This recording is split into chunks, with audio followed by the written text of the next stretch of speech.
I used to think my parents were crazy. Not the fun kind of crazy, not eccentric. The prepare for the end of the world kind. My name is Ethan Carter, I'm 23, and growing up, my childhood looked nothing like my friends. While other kids were learning how to ride bikes, my mom, Linda, was teaching me how to purify water using bleach and a coffee filter. While other dads played catch, my father, Robert, made me memorize 3 evacuation routes out of our town in Boone County, Missouri. They called it being responsible. I called it embarrassing. The rules. We had rules, lots of them. Some made sense. Always keep your phone charged, never ignore weather alerts. Others didn't. Never post your real location online. Always keep cash hidden in your shoe. If the power goes out suddenly, lock every door and wait. But the weirdest rule. If we ever say the word blue hour, you do exactly what we practiced. No questions. They never explained what blue hour meant. They just said, "You'll know when it matters." Why I stopped believing them by the time I was 17, I was done. No disaster ever came, no collapse, no emergency, just years of drills and fear.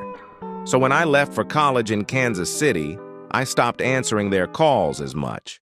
I laughed about them with friends. I even joked once, if the apocalypse comes, my parents will finally feel validated. I wish I could take that joke back. The night everything changed last Tuesday started normal. I was in my apartment, half watching Netflix, half dozing off. My phone was on silent. At 2:17 a.m., it vibrated so violently it fell off the couch. An emergency alert filled the screen, but it wasn't weather. It wasn't Amber Alert. It said, National Civil Notice. Phase 1 has begun. This is not a drill. Then my phone rang. Mom, she never calls that late. The moment I answered, she said one thing. Ethan, blue hour, now. Her voice wasn't panicked. It was calm. Too calm. Dad came on the line next. You remember the bag under your bed? I did. I thought it was a joke. An old habit. Put it on. Turn off all lights. Don't open the door for anyone. We'll call again in 1 hour. Then the line went dead. The bag, I pulled the bag out. Inside, a burner phone, cash, a printed map with routes highlighted, a USB labeled, if you're alone. My hands were shaking. Then the power went out. Not just my apartment, the entire city. The sounds. That's when I heard it. Not screams, not sirens, helicopters, low, constant, too many. Then my burner phone buzzed. One message, do not trust the first instructions you hear. 5 minutes later, my TV turned back on by itself. A man in a suit appeared, American flag behind him. He said, remain calm. This is a controlled national security exercise. The USB burned in my pocket. I didn't believe him. I plugged the USB into my laptop. It was a video, recorded by my parents. My dad looked older in it. Tired. Ethan, if you're watching this, then the delay failed. Mom continued. We worked for a federal forecasting program, not weather, not war, probability. They explained everything. Decades ago, analysts predicted a statistical certainty. Not if, but when, society would fracture after a specific chain reaction. Economic, digital, social. The government didn't want panic, so they prepared select families quietly. Families who would train their kids to survive without knowing why. The video ended with one sentence. If phase 1 has begun, phase 2 is human behavior. Outside, I heard my neighbor knocking on doors, yelling, they said to gather in the lobby. I remembered my dad's words, don't trust the first instructions. So I stayed silent. An hour later, sirens screamed, and the emergency broadcast changed. It said, evacuations are no longer advised. I looked at the map. My parents' house was marked with one word, safe. I grabbed the bag, and for the first time in my life, I understood why they were never crazy. They were early. Everyone in my town has a twin. Same face, same voice. I'm 22 years old. and I just found the government file explaining why I was the only one who wasn't supposed to exist. I grew up in a town called Hawthorne Ridge, a quiet place in Oregon where nothing ever really happened. At least that's what outsiders thought, because in Hawthorne Ridge, everyone has a twin. Not twins like siblings born together. I mean perfect twins. Same height, same face, same voice, same scars. They dress differently, sure.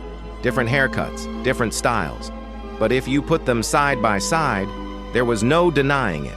Everyone had one. Everyone except me. My name is Ethan Cole. I'm 22 years old, and my whole life people treated me like a glitch in reality.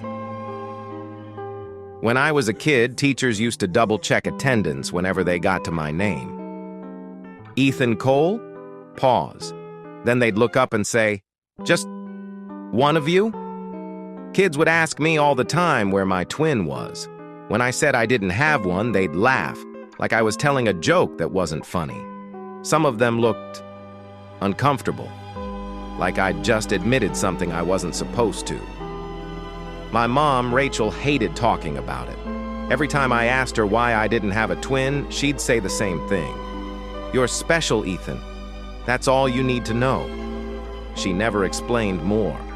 My dad wasn't around.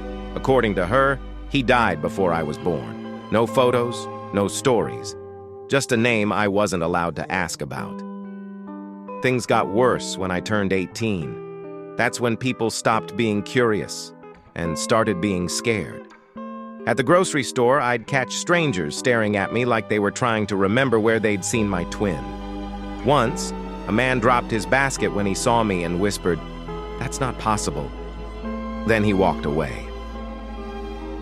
Last month, my mom died suddenly. Heart attack, no warning. While cleaning out her house, I found something hidden behind a loose floorboard in her bedroom. A manila folder.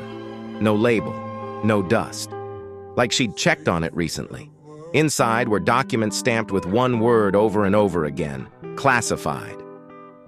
At the top of the first page was my name. Ethan Cole, subject status, original. I didn't understand what that meant, not until I kept reading. According to the files, Hawthorne Ridge wasn't a normal town. It was a containment zone. Decades ago, the government started a project called Mirrorfield. The goal? Human replication. Not clones grown in labs, but copied people. Created at the atomic level, perfect biological duplicates. They needed a controlled environment to test it, so they built a town and filled it with copies. Every resident of Hawthorne Ridge had a twin because one of them was real and one of them wasn't. Except me. I wasn't a copy. I was listed as Template 0, the first successful human scan, the blueprint. My stomach dropped when I reached the last page. It was a termination order. Not for me, for the originals. The plan was never to study the copies. The plan was to replace humanity quietly. Originals were supposed to be phased out, but something went wrong. They couldn't delete me. Every time they tried to copy me again, the replicas degraded, failed, died. So instead, they hid me, gave me a fake life, and assigned my mother as my handler. That's when I heard the knock at my door. 3 slow knocks. I opened it, and standing there was me. Same face, same voice. But his eyes were empty. Behind him were 2 men in black jackets. One of them said calmly, "Ethan Cole, you're overdue for synchronization." The other, Ethan, smiled, and for the first time in my life, I understood why I was the only one without a twin. I don't know if I escaped, if I'm still me, or if this post is even being written by the original. I was paid $1,200 a week to watch an empty room, until it blinked. I was paid $1,200 a week to watch an empty room on a security monitor. No sound, no movement. On the 6th night, the room blinked. I found the job on Craigslist, which should have been my first red flag. The post was simple. Overnight security monitor needed, no experience required, $1,200 per week. You will be alone. I emailed. They replied in 5 minutes. No interview, no background check, just an address and a start date. The building was in an industrial part of town. No signs, no windows, concrete, steel door, one camera above it. Inside, a man named Mark handed me a badge and a clipboard. He said exactly 3 rules. 1. Don't leave the room. 2. Don't fall asleep. 3. Do not look away from the monitor. I laughed, thinking it was a joke. He didn't laugh back. The security room was small. 1 chair, 1 desk, 1 monitor. On the screen was a plain white room. No doors, no windows, no furniture, just walls.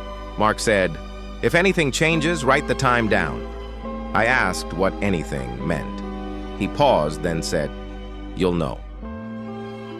Night 1. Nothing happened. The room didn't change, the walls didn't move. I wrote, "No activity every hour, easy money." Night 2. Still nothing. But I noticed something strange. The room felt deeper, like the walls were farther away than before. I shook it off. Night 3. At 2:17 a.m., the lights flickered. Not in my room, in the room on the monitor. I wrote it down. At 2:18 a.m., my phone buzzed. Unknown number. Text message. "Good. You're paying attention." Night 4. I brought coffee. I stayed focused. At exactly 3 a.m., a dark line appeared on the back wall. Thin, horizontal, like a crack. It slowly closed. I realized something that made my stomach drop. The room didn't crack. It blinked. I stood up so fast, my chair fell over. The monitor showed the room again. Normal. Empty. At 3:01 a.m., another text.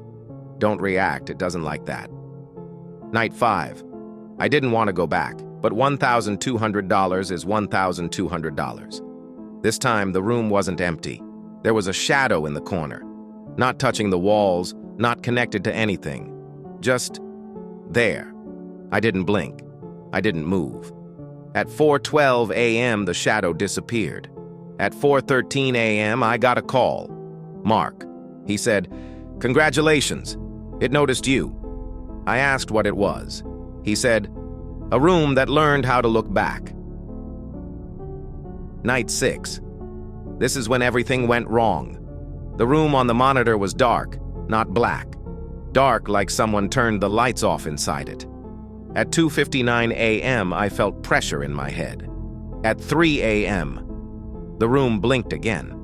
But this time, when it opened, I was on the screen, sitting in my chair, watching the monitor. I screamed.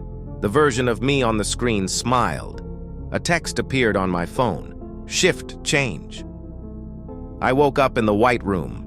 No doors, no windows, just walls, and a camera in the corner.